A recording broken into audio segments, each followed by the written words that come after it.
Bismillahirrahmanirrahim. Assalamualaikum warahmatullahi wabarakatuh.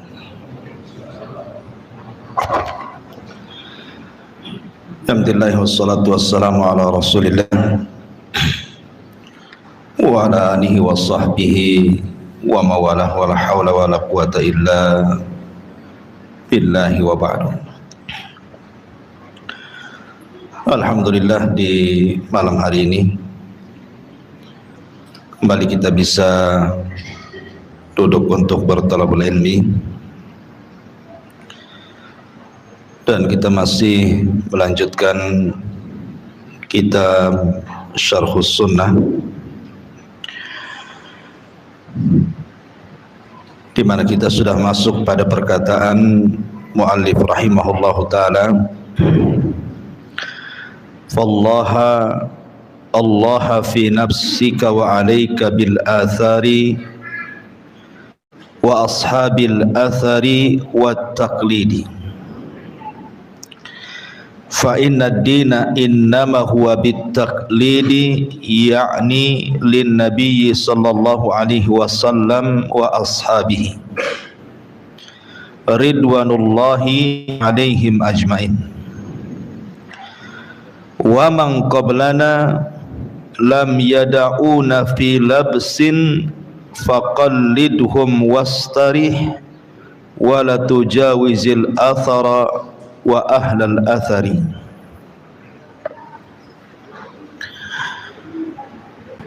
Kata muallif rahimahullahu ta'ala, ingatlah dalam dirimu, kewajiban kamu adalah mengikuti athar dan para pembawa athar serta taklid, karena sesungguhnya agama ini dibangun di atas taklid. Maksudnya taklid kepada Rasul dan juga kepada para sahabat ridwanullah alaihim ajmain, dan orang-orang sebelum kita, maksudnya para salafun saleh. Mereka tidak meninggalkan kita di dalam agama ini dalam kondisi samar, ketidakjelasan. Oleh karena itulah maka ikutilah mereka dan tenangkan hati dengan mereka, tetapi tidak boleh melampaui batas dari athar dan para pembawa athar. Ma'asyiral muslimin yang dimuliakan Allah Azza wa Jalla, maksud athar di sini artinya sunnah Nabi sallallahu alaihi wasallam dan hadis-hadis yang sahih. Taib, muallif rahimahullahu taala setelah sebelumnya menjelaskan kepada kita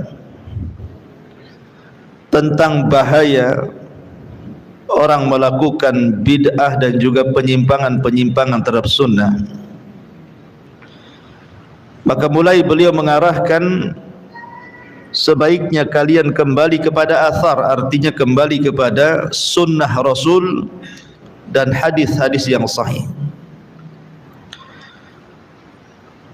Kemudian kembali kepada pemahaman para salafus saleh, para sahabat Nabi sallallahu alaihi wasallam. Kemudian beliau mengatakan wat taklid, dan juga kita disuruh untuk taklid. Dan yang dimaksud taklid di sini adalah taklid kepada Rasul dan juga kepada sahabat-sahabat Rasul. Dari sini Syekhul Islam Ibn Taimiyah rahimahullahu taala mengatakan, tidak boleh seseorang taklid kepada perorangan kecuali kepada Nabi sallallahu alaihi wasallam, dan tidak boleh taklid kepada sebuah kelompok kecuali kepada para sahabat Nabi sallallahu alaihi wasallam, karena itulah yang mampu menjamin agama kita. Rasul, kemudian setelahnya para sahabat Rasul sallallahu alaihi wasallam. Alasannya di sini wa man qablana lam yada'una fi labsin, karena orang-orang sebelum kita, maksudnya Rasul dan juga para sahabatnya serta para ulama salafus saleh, Mereka tidak pernah meninggalkan agama ini dalam kondisi samar. Artinya ada hal-hal yang perlu kita cari sendiri, tidak. Bahkan sudah sempurna dan sudah dijelaskan. Makanya di sini beliau mengatakan faqallidhum wastari. Cukup ikuti mereka saja dan istirahatlah dengan cara itu. Tetapi walaupun demikian, wala tujawizil athar, jangan melampaui batas dari apa yang sudah ditetapkan Nabi sallallahu alaihi wasallam wa ahlal athar, dan pembawa hadis Nabi sallallahu alaihi wa ala alihi wasallam. Ma'asyiral muslimin yang dimuliakan Allah Subhanahu wa taala, kalau kita melihat fenomena jauhnya kita dari kehidupan Rasul, ada perkataan yang bagus sekali dari seorang alim min ulama'is salaf, Hasanul Basri rahimahullahu taala. Dan Hasan al-Basri ini termasuk sayyidu tabi'in, pemimpinnya para tabi'in. Apa kata Hasan al-Basri? Lau anna rajulan adraka as-salaf al-awwal thumma bu'itha al-yawma ma urifa min al-islami syai'an, qala wa wada'a yadahu ala khaddihi thumma qala illa hadhihi as-salah. Kata Hasan al-Basri rahimahullahu ta'ala, kalaulah seandainya seseorang mendapatkan kehidupan para salafus salih, maksudnya para sahabat, karena yang bicara adalah Hasan al-Basri, dan Hasan al-Basri ada seorang tabi'in. Artinya ngomong begini itu bicara tentang sahabat. Kalau seandainya seseorang menjumpai para sahabat Nabi sallallahu alaihi wasallam, kemudian mereka para sahabat itu dibangkitkan pada zaman kita, kata Hasan al-Basri, tentu dia tidak akan mengenal Islam yang kita amalkan ini, kecuali sambil kemudian memegang pipinya, kecuali solat itu saja yang kita lakukan. Ini perkataan Hasan al-Basri rahimahullahu ta'ala bicara di zamannya. Artinya kalau seandainya di zaman Hasan al-Basri rahimahullahu ta'ala sudah banyak perubahan, sudah banyak pergeseran agama Islam ini, sampai dikatakan kalau seandainya sahabat Rasul hidup di zaman kita ini, dia tidak akan mengenal Islam kita, karena Islam kita tidak seperti Islam mereka, kecuali solat ini saja katanya. Kalau Hasan al-Basri ngomong di zamannya, maka perkataan ini tentu lebih layak kita sematkan pada hari ini. Makanya dalam perkataan yang lain dia mengatakan, wallahi demi Allah, laqad adraktu sab'ina badriyan aktsaru libasihi as-suf walau ra'aitumuhum qultum majanin. Demi Allah, aku sudah pernah menjumpai 70 orang-orang yang terlibat dari tentara Badar, dan kebanyakan mereka pakaiannya menggunakan wol. Kalau seandainya kalian melihat mereka, tentu kalian akan menganggap gila pakaian itu, karena tidak ada di zaman kalian pakaian itu. Saking sederhananya, sebagiannya robek-robek dan begitu seterusnya. Makanya Hasan al-Basri mengatakan, kalau kalian melihat pakaian para sahabat, tentu kalian akan mengatakan mereka gila, seolah-olah tidak ada pakaian lagi. Walau ra'au khiyarakum laqalu ma li haula'i min khalah. Kalau seandainya para sahabat melihat orang yang terbaik di antara kalian, tentu mereka akan mengatakan bahwa di antara orang terbaik kalian saja, kalian tidak akan mendapatkan sedikit pun di akhirat.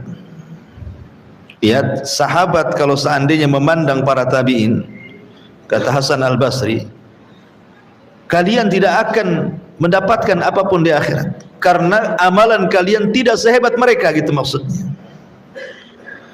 Walau ra'au syirarakum laqalu ma yu'minu haula biyaumil hisab. Tapi kalau para sahabat memandang kalian dari orang seburuk-buruk kalian, tentu mereka akan mengatakan kalian itu orang yang tidak beriman dengan hari hisab. Walaqad ra'aitu aqwaman kanatid dunya ahwan ala ahadihim min turab. Dan aku pernah melihat para sahabat Rasul, kata Hasan Al-Basri, di mana dunia lebih ringan bagi mereka dibandingkan tanah tahta qadamaihi, di bawah telapak kakinya. Walaqad ra'aitu aqwaman yamshi ahadahum wa ma yajidu indahu illa qutan. Dan sungguh aku melihat sebuah kaum, maksudnya para sahabat, mereka berjalan dan mereka tidak mendapatkan apa yang mereka makan kecuali hanya sesuap nasi saja, hanya satu kali suapan saja. Fayaqul la aj'al hadha kullahu fi batni. Dan dia pun mengatakan, aku tidak akan menjadikan makanan yang sedikit ini kuhabiskan untuk perutku saja. Wala aj'alanna ba'dahu lillah fayatasaddaq bi ba'dihi. Dan aku akan jadikan sebagiannya untuk Allah, dan dia pun bersedekah dengan yang sedikit itu. Beginilah kondisi salafun saleh. Jadi kalau mereka memandang kita ini seolah kita ini tidak ada apa-apanya. Ini yang ngomong Hasan Al-Basri di era para tabi'in. Bagaimana kalau seandainya dikiaskan kepada hari ini, gitu ya? Tentu lebih dahsyat lagi ucapannya, kan? Karena kehidupan para sahabat itu berbeda dengan kehidupan kita, luar biasa.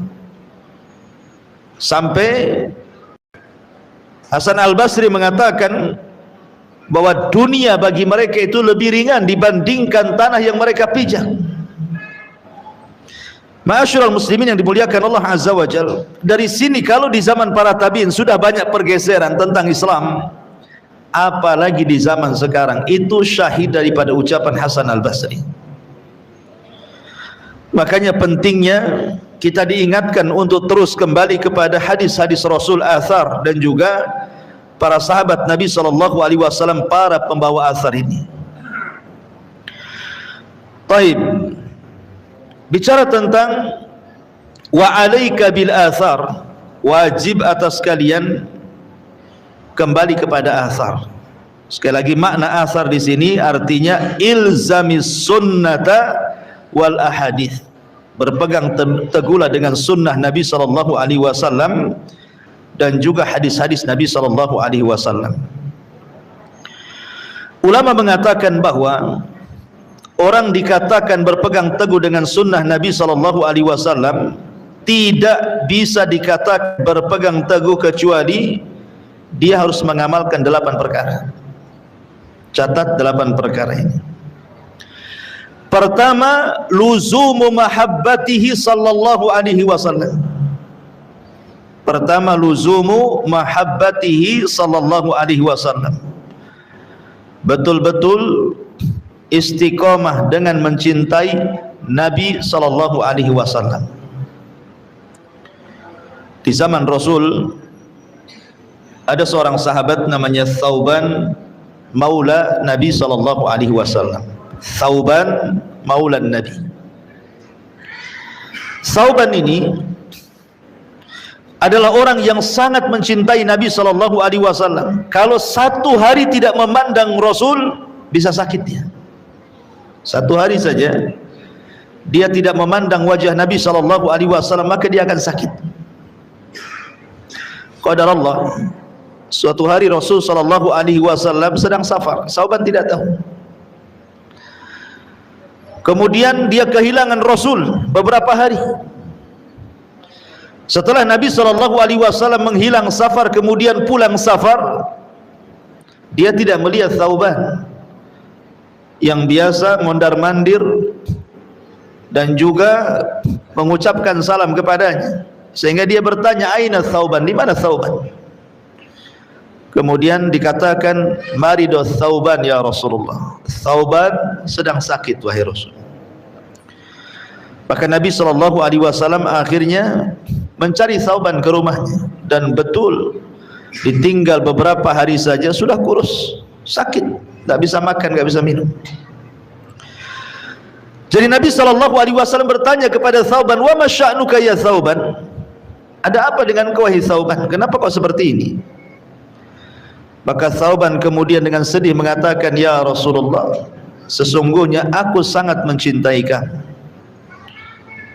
sehari saja tidak menatap wajahmu aku bisa sakit. Kemudian Nabi SAW mendengarkan ucapan Thauban. Kata Thauban, ya Rasulullah, tadzakkartu yaumal qiyamah, aku teringat dengan hari kiamat. Ya Rasulullah, kalau seandainya Allah Subhanahu wa taala memasukkan engkau ke dalam sorga, begitu juga Allah takdirkan Allah masukkan aku ke dalam sorga, tentu sorga kita akan berbeda. Tentu engkau akan ditempatkan di sorga yang paling tinggi, sementara aku ditempatkan di sorga yang paling rendah. Mungkinkah aku bisa menatap wajahmu dan berjumpa dengan kamu? Thauban mengatakan, kalau aku di bawah engkau di atas, bagaimana cara ketemunya? Menatap wajahmu. Maka Nabi SAW terdiam sampai turun ayat, wa man yuti'illaha wa rasulahu faulaika ma'alladzina an'amallahu alaihim minan nabiyyina was-siddiqina wasyuhada'i wassalihin wa hasuna ulaika rafiqa. Turun ayat ini.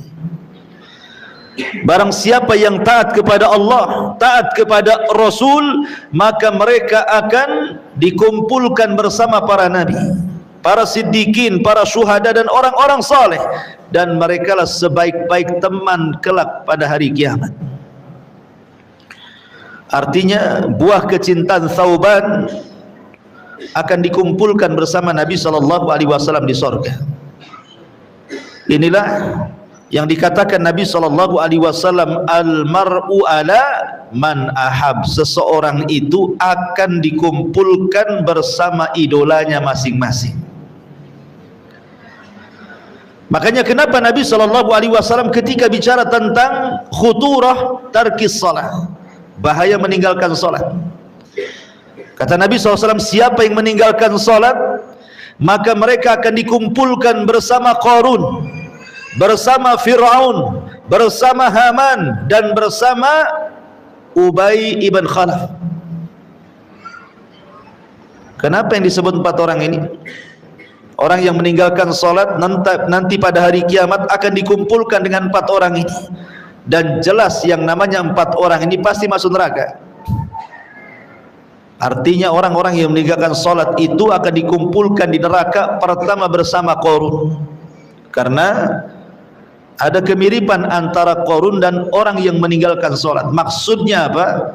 Sebab orang meninggalkan salat itu karena kesibukan mengurus harta. Kebanyakan orang mengurus harta lupa salat. Kemudian dikumpulkan bersama Fir'aun. Kenapa kemudian Fir'aun yang menjadi permisalan di sini? Karena biasanya orang yang tidak salat itu disibukkan karena kekuasaan. Orang kalau sudah berkuasa biasanya sibuk dengan kekuasaannya, lupa dia salat. Kemudian dicontohkan dengan Haman. Haman itu perdana menteri Fir'aun. Artinya orang-orang yang berada di sekeliling penguasa, mereka akan sibuk, menteri-menteri bahasa kitanya, sibuk untuk menjilat para penguasa sehingga mereka lupa salat. Kemudian dicontohkan dengan Ubay ibn Khalaf, karena Ubay ini pedagang handal di zaman jahiliyah. Karena di antara orang yang melupakan salat itu karena sibuk dengan perniagaan. Akan disebutkan 4 orang ini.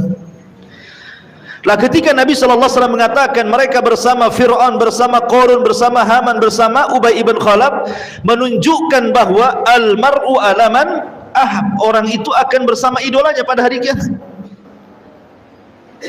Makanya seorang sahabat datang kepada Nabi sallallahu alaihi wasallam bertanya soal kiamat. Rasul, kapan kiamat itu? Rasul tidak mau menjawab. Rasul, kapan kiamat? Rasul tak mau menjawab. Rasul, kapan kiamat? Rasul tak mau menjawab. Akhirnya Nabi sallallahu alaihi wasallam kemudian melirik kepada orang yang bertanya itu dan mengatakan, wa ma a'dadta laha, dari tadi kau tanya kapan kiamat, kapan kiamat, kapan kiamat, apa yang kau sudah siapkan untuk kedatangan kiamat itu?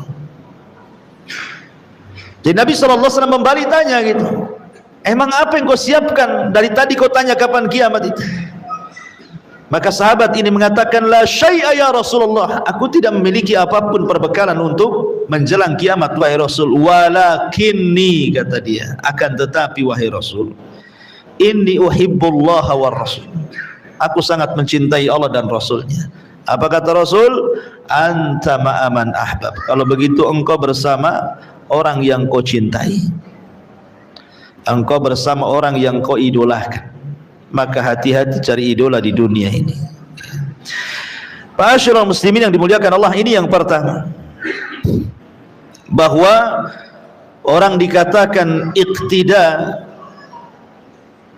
maksudnya senantiasa ilzam dengan sunnah adalah ketika terus menanamkan rasa cinta kepada Nabi sallallahu alaihi wasallam. Yang kedua, al-iqtida'u bihi wasti'malu sunnatihi wa itba'u aqwalihi wa af'alihi wa imtithalu awamirihi wa istinabu nawahihi wa ta'addub bi adabihi fi usrihi wa yusrihi wa mansyatihi wa makrahihi.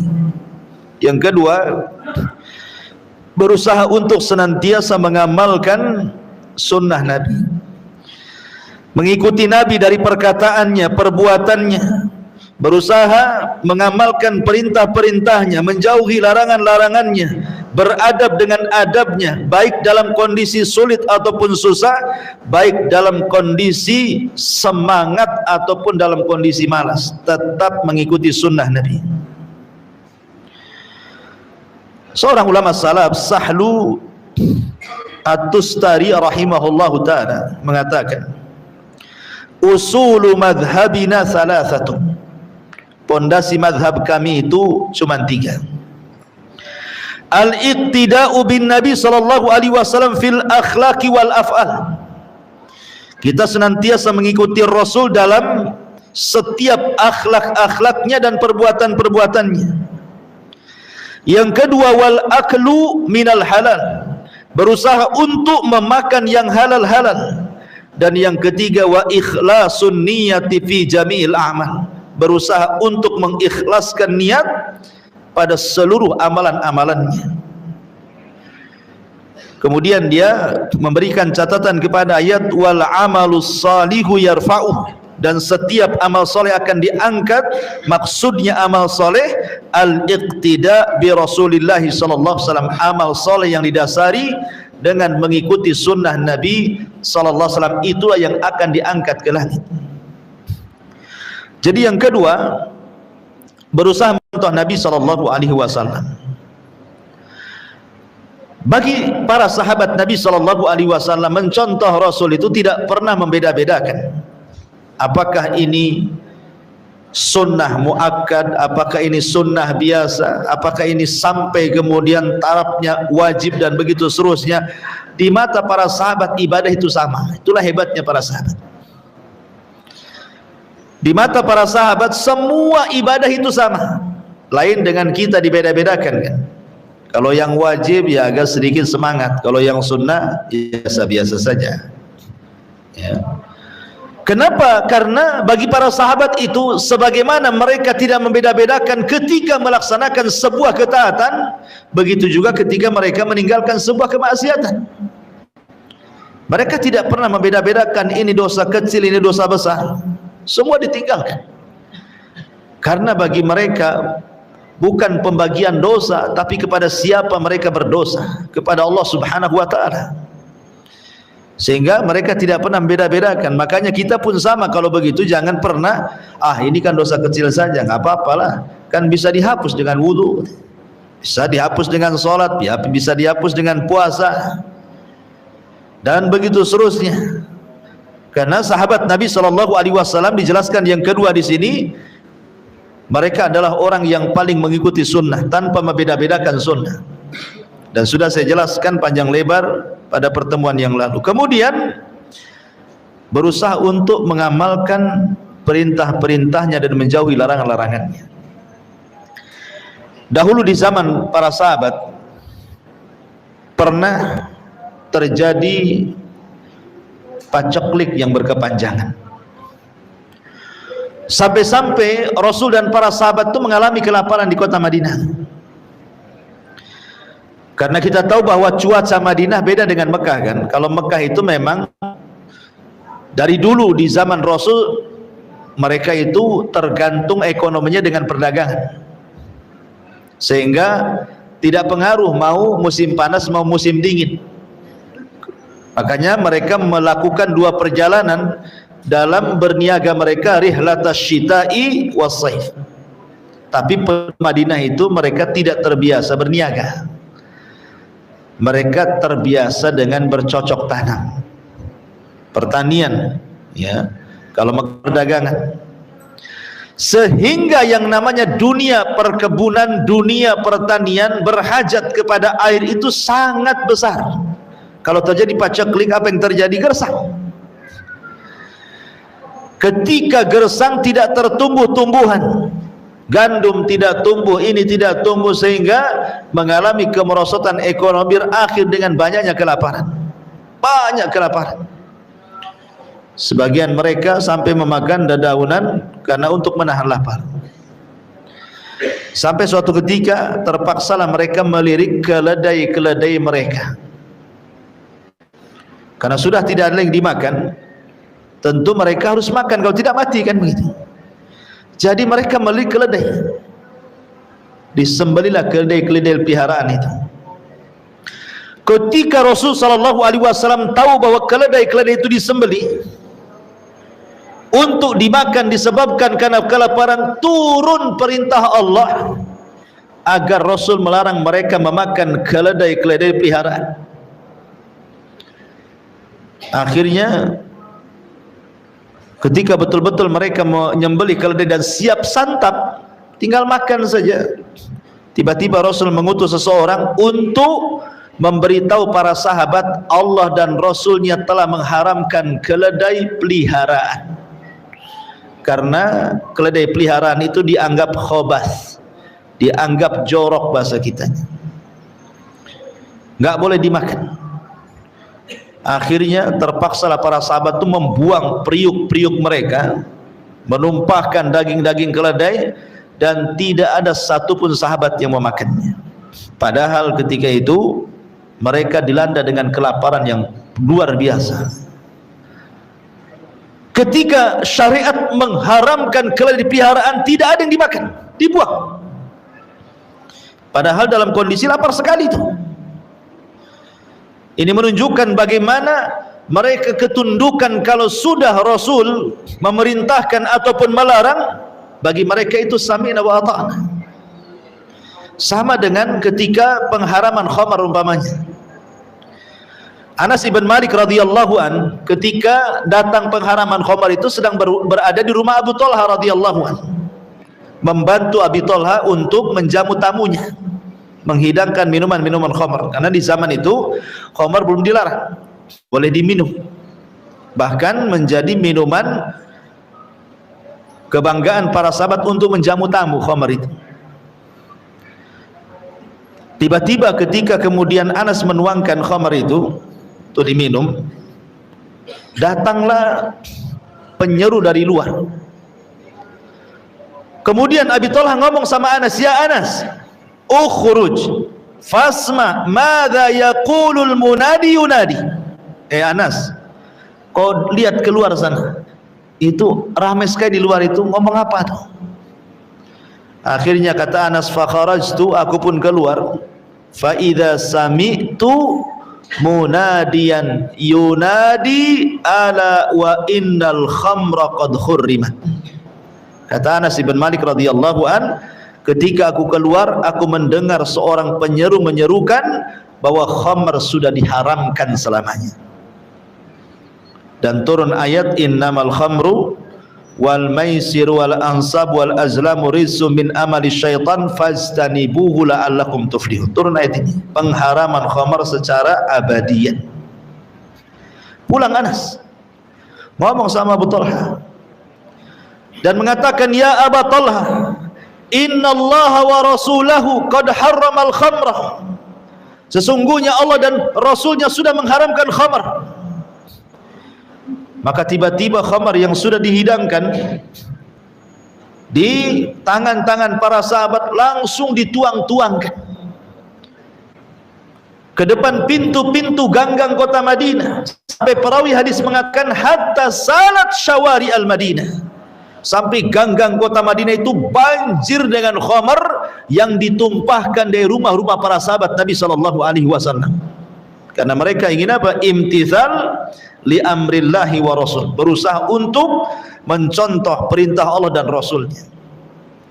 Begitulah iqtida para sahabat Nabi SAW kepada Nabi SAW. Ini kedua. Yang ketiga, wujubu ta'atihi SAW, berusaha mentaati Nabi SAW, karena ketaatan kepada Rasul itu sama dengan ketaatan kepada Allah. Wa man yuti'ir rasul faqad ata Allah. Siapapun yang mentaati Rasul berarti dia telah mentaati Allah. Wa ma atakumur rasulu fakhudhu wa ma nahakum anhu fantahu. Apapun yang datang dari Rasul ambil, apapun yang dilarang Rasul tinggalkan. Kemudian yang keempat, wujubu ittibaihi wa imtithali sunnatihi wal iqtida'i bihadyihi, berusaha mengikuti sunnah, mengamalkan sunnah, dan juga berusaha untuk terus mengikuti petunjuk-petunjuk Nabi SAW. Kenapa demikian? Karena nanti pada hari kiamat, ketika Nabi SAW sedang menunggu di telaganya untuk menunggu umatnya yang minum dari telaganya, maka mulailah manusia umat Rasul minum satu persatu, dimulai dengan ahlul Yaman, kalangan orang-orang Ansar, kemudian disusul dengan fuqaraul muhajirin, orang-orang fakir muhajirin, kemudian orang-orang Ansar dari kalangan ahlul Yaman, kemudian berikutnya sampai orang yang terakhir minum dari telaga Rasul. Rupanya ada satu kelompok yang telat datang. Tiba-tiba mereka diusir para malaikat, tidak boleh masuk ke telaga Nabi. Tidak boleh minum dari telaga Nabi. Diusir oleh para malaikat. Nabi SAW dari kejauhan tentu paham itu umatnya. Ketika melihat umatnya diusir, Rasul mengatakan ummati ummati, dalam riwayat ashabi ashabi, itu umatku, itu sahabat-sahabatku, biarkan mereka minum wahai Rabb. Tapi Allah Subhanahu wa taala katakan kepada Nabi SAW, ya Muhammad, innaka la tadri ma ahdatsu ba'daka innahum ghayyaru wa baddalu. Wahai Muhammad, engkau tidak tahu apa yang terjadi dengan umat sepeninggal. Kau kan tidak tahu kondisi umatmu sepeninggal. Rupanya di antara mereka umatmu ada yang ghayyaru, merubah-rubah, wa baddalu, dan mengganti-ganti syariat, petunjuk. Maka lihat bagaimana Nabi SAW dihabarkan bahwa umatnya ada yang tidak akan meminum dari telaga Rasul disebabkan mereka jauh daripada sunnah Rasul SAW. Maka kita berusaha iqtida bihadyi, mengikuti petunjuk Nabi SAW. Karena Allah mengatakan fala wa rabbika la yu'minun hatta yuhakimuka fima syajara bainahum thumma la yajiduna fi anfusihim harajan mimma qadaita wa yusallimu taslima. Fala wa rabbika, sekali-kali lebih demi Rabbmu, mereka tidak akan dikatakan beriman sampai mereka menjadikan dirimu hakim terhadap apa yang mereka berselisih di dalamnya. Kemudian setelah kau putuskan, tidak ada dalam dada mereka berat hati dengan keputusanmu. dan mereka pun redha dengan keputusanmu dengan menerima segala apa yang engkau putuskan. Di zaman Rasul ada sahabat Rasul namanya orang Hadrami, Hadraul Maut, berselisih soal lahan dengan seorang laki-laki dari Kindi.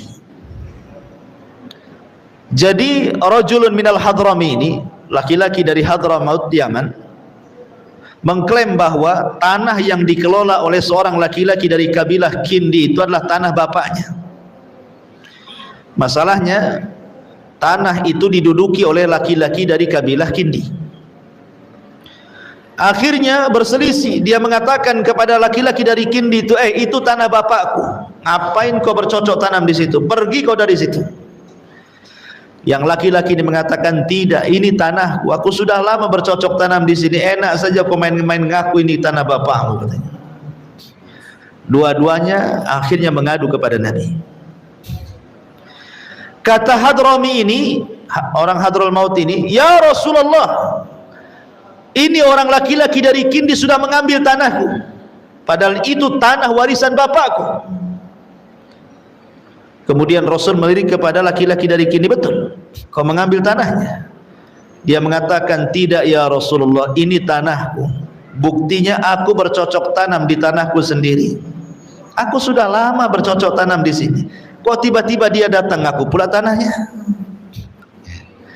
Maka Nabi SAW melirik kepada orang yang ngaku tanah dari Hadrami ini dan mengatakan, ala kabayyina, oke, nggak apa-apa, kamu mengklaim itu tanahmu, ada nggak buktinya? Entah sertifikat, sudah WTO belum, ataupun mungkin ya minimal surat alasa atau apalah, RT RW lurah kan, itu kan harus ada bukti. Atau mungkin ada saksi 2 orang bahwa itu tanahmu. Laki-laki dari Hadrami mengatakan, tidak ya Rasul, aku tidak punya bukti, tapi aku yakin itu tanahku. Kemudian Nabi SAW melirik kepada laki-laki dari Kindi, karena engkau yang mengklaim tanah itu tanahmu tidak ada bukti, sekarang aku tanya, hei orang Kindi, mau nggak kau bersumpah bahwa itu tanah? Yang laki-laki dari Hadrami berteriak, ya Rasulullah, dia orang fajir, kalau dia suruh bersumpah suka-suka dia sumpah tuh, ngapain kau dengar sumpahnya? Dia pasti mau bersumpah tuh walaupun dusta, katanya. Kata Nabi SAW kepada laki-laki dari Hadrami, lalu apa yang harus aku putuskan? Kau ngaku tak ada bukti, sekarang aku balik kepada orang yang mengelola lahan, mau gak kau bersumpah itu tanah?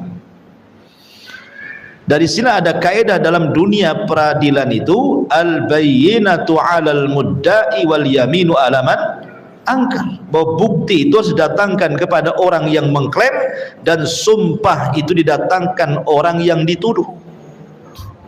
Akhirnya dia bersumpah, berarti milik laki-laki dari Kindi karena dia siap bersumpah. Tapi sebelum pergi Rasul mengatakan kepada keduanya, ingat, aku ini hanya berhukum dengan hukum zahir. Aku ini hanya berhukum dengan hukum zahir. Kalau aku putuskan menyelisih hakikat yang berada dalam sengketa itu, berarti aku putuskan dengan qit'atun minan nar, dengan potongan dari api neraka. Ingat, aku hanya memutuskan zahir. Kalau kalian berbohong, siap-siap masuk neraka, gitu maksudnya. Karena Rasul tidak tahu yang gaib. Kalau Rasul tahu yang gaib, ya langsung saja, ini tanahmu, aku tahu, kan begitu ya. Tapi Rasul kan tidak tahu yang gaib, makanya Rasul hanya memutuskan yang dohir saja.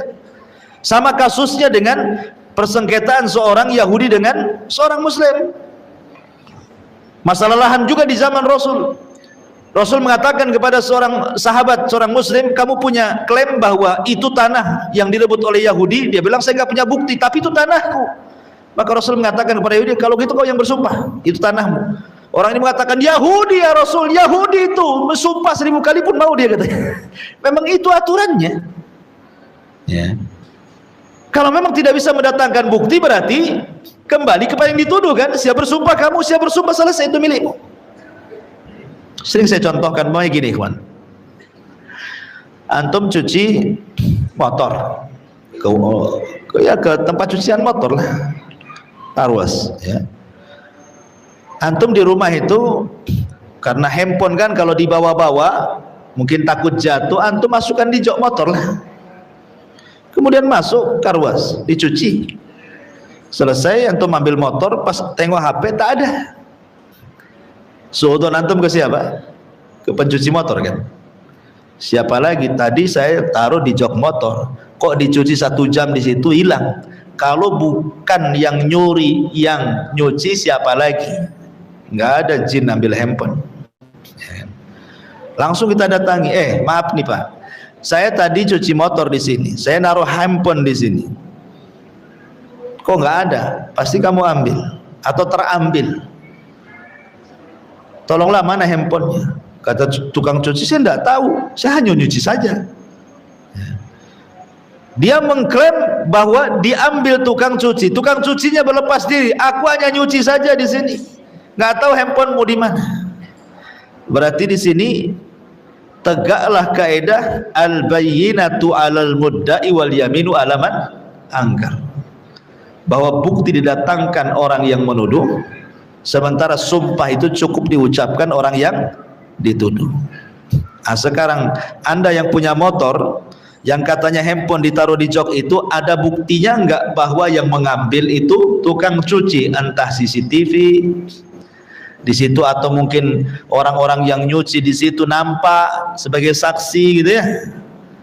Atau pas antum pinjam handphone orang kemudian ditelepon, kemudian bunyi di kantong dia, ini handphonenya ada di kantong umpamanya, karena ada bukti itu ya. Sekarang tak ada bukti bahwa yang mengambil itu yang nyuci motor antum, gimana nih caranya? Maka putusan dalam Islam, antum cukup ngomong sama yang tukang cuci itu, mau nggak bersumpah bahwa engkau tidak mengambil handphoneku. Sebab kalau dia seorang muslim, dia akan takut dengan sumpahnya kan. Kalau dia mengatakan wallahi aku tidak mengambil, udah banyak orang nyuci ke sini, tak ada yang hilang kecuali kau saja, boleh jadi kau lupa, sebenarnya mungkin cari di rumah lah, jangan tuduh-tuduh. Kalau dia sudah ngomong wallahi demi Allah, maka antum harus puas dengan sumpahnya, harus puas ya. Tidak boleh antum ragu-ragu. Kenapa? Karena antum mengagungkan sumpahnya, bukan karena orang itu, walaupun sekalipun dia berdusta. Karena Isa ibn Maryam alaihi salatu wassalam pernah melihat ada orang mencuri di hadapannya, betul-betul dicuri, nampak dengan matanya, ngambil barang, dikejar sama Isa, ditangkap dan mengatakan asarabta, apakah kau mencuri? Tiba-tiba dia bersumpah atas nama Allah, wallahi la asrik, aku tidak mencuri. Apa kata Isa? Oh iyalah, sadaqta wa kadzaba aini, kau yang benar, mataku yang salah, katanya. Jelas-jelas melihat. Kenapa? Karena dia sudah bersumpah ya. Kalau sudah bersumpah, kita tidak boleh ragu-ragu. Habis sumpah antum masih datangkan polisi juga. Gimana antum? Orang bertauhid nggak boleh gitu. Ya sudahlah, selesai kalau sudah bersumpah. Kecuali kata Syekh Utsaimin rahimahullah ta'ala, orang yang bersumpah itu memang orang jahat, dikenal dengan kejahatannya, biasa berdusta, dia tidak pernah menghargai sumpah, suruh sumpah 1 juta kali pun dia bisa sumpah untuk kebodohannya dan kebohongannya. Maka kalau seperti ini, maka boleh antum tidak tenang dengan sumpahnya. Tapi kalau seandainya orang yang bersumpah itu nampak zahirnya orang baik, maka antum harus menerima sumpahnya. Ataupun walaupun 50-50 nih, nampaknya 50% benar, 50% tak benar nih, tetap antum harus terima sumpahnya.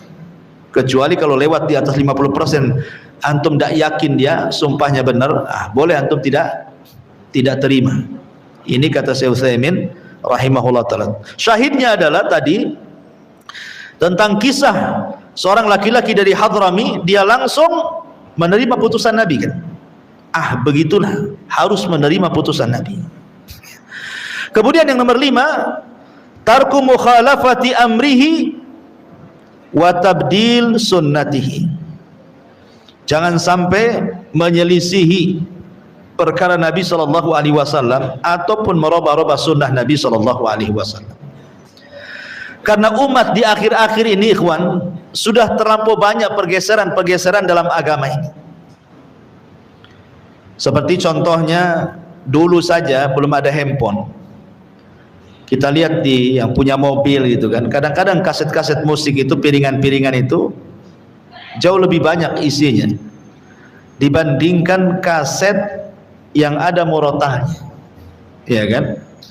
Kan kalau dulu kan di mobil-mobil itu kan kaset piringan banyak. Orang-orang dibungkus, ditaruh di otak gitu. Apakah itu mobil angkot atau apalah kan, atau mobil pribadi yang di dalam mobil itu isinya mesti musik. Itu belum ada handphone tuh ya. Sekarang sudah ada handphone kan. Saya yakin bahwa aplikasi Al-Quran dalam handphone, di handphone antum itu saya nggak yakin kalau ada paling depan itu. Boleh jadi tidak ada, butuh tinggal download di Play Store aja kan. Tapi kalau YouTube itu wajib ada di depan, Facebook wajib ada di depan, Instagram wajib ada di depan. Kenapa?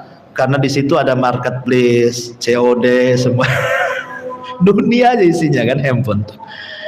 Artinya udah ada pergeseran kan di sini, ya. Seolah-olah apa? Dunia lebih dikedepankan dibandingkan Allah Subhanahu wa taala. Lah kalau seandainya Quran saja bisa tidak dikedepankan daripada yang lain, cemana pula masalah sunnah Nabi? Sudah azan dulu aja. Ya, silakan. Nanti lanjutkan sedikit.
Nah.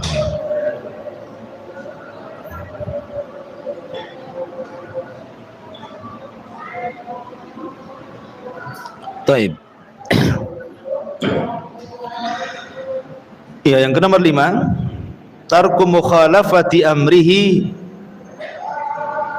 wa tabdil sunnatihi. Berusaha tidak menyelisihi setiap perintahnya dan tidak mengganti-ganti sunnahnya.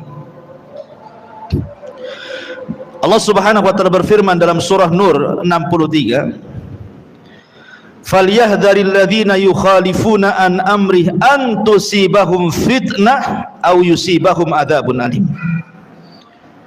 Maka hati-hatilah, hei orang-orang yang menyelisih akan perintah Rasul, ditimpa kepada mereka fitnah atau ditimpa kepada mereka azab yang sangat pedih. Ma'asyiral muslimin yang dimuliakan Allah Azza wa Jalla, Al-Imam Ahmad ibn Hanbal rahimahullahu ta'ala ketika memberikan catatan kepada surah Nur ini, apa kata beliau? Ajibtu liqaumin araful isnada wa sihhatahu yadhhabuna ila ra'yi Sufyan wallahu yaqul falyahdharil ladzina yukhalifuna an amrih an tusibahum fitnah aw yusibahum adzabun alim. Atadri mal fitnah? Al fitnatu asyirku la'allahu idza radda ba'dha qawlihi an yaqa fi qalbi syai'un minaz zaigi fayahlik. Kata Imam Ahmad ibn Hanbal rahimahullahu ta'ala, aku sangat heran dengan sebuah kaum yang paham tentang sanad-sanad hadis dan sahihnya. Mereka mengambil pendapat Sufyan Ats-Tsauri, sementara Allah Subhanahu wa taala berfirman, hati-hati orang-orang yang menyelisih akan perintah Rasul, perkara Rasul ditimpa kepada mereka fitnah atau adab yang pedih. Tahukah kalian apa itu fitnah? Fitnah adalah kesyirikan. Boleh jadi apabila seseorang menolak sebagian sabda Rasul, akan tertanam dalam hatinya sesuatu penyimpangan, maka dia pun akan binasa. Imam Ahmad ingin katakan kepada kita, ikhwan, kalau Quran itu kan tidak usah diteliti ya, karena semua Quran itu pasti mutawatir. Tidak ada satu ayat ini hasan, ini sahih, ini dhaif, ini maudhu, tidak perlu. Semua Quran itu sahih. Tidak ada penelitian dalam Quran, karena sepakat Quran itu mutawatir. Tapi kalau hadis itu kan masih diteliti oleh para ulama kan. Makanya ada hadis sahih, ada hadis hasan, ada hadis dhaif, bahkan ada hadis maudhu, bahkan ada ilmunya, ada ilmu rijal, ilmu ilal, dan begitu seterusnya, untuk sampai ke derajat mampu membedakan ini hadis sahih, ini hadis tidak sahih. Lah di zaman Imam Ahmad itu, kata Imam Ahmad, aku heran dengan sebuah kaum yang mereka luar biasa pengetahuannya, mampu menyelami tentang ilmu-ilmu rijal, ilmu-ilmu ilal, sehingga mereka bisa membedakan dengan ilmu yang mereka miliki, ini hadis sahih, ini tidak. Tetapi artinya derajat mereka sudah sampai ke derajat talabul ilmi. Kan hanya orang-orang yang betul-betul talabul ilmi kan yang tahu tentang ilmu ini. Kalau hanya sekedar talabul ilmi jiping kayak kita ini, ya ngaji kuping itu, ya tidak bisa lah. Maksudnya ini kan tingkatannya sudah orang duduk di maktabah kan, orang-orang yang dikatakan Imam Ahmad ini. Kata Imam, aku heran ada orang yang sudah diberikan pengetahuan tentang ilmu hadis, mampu membedakan hadis ini sahih, hadis ini tidak sahih.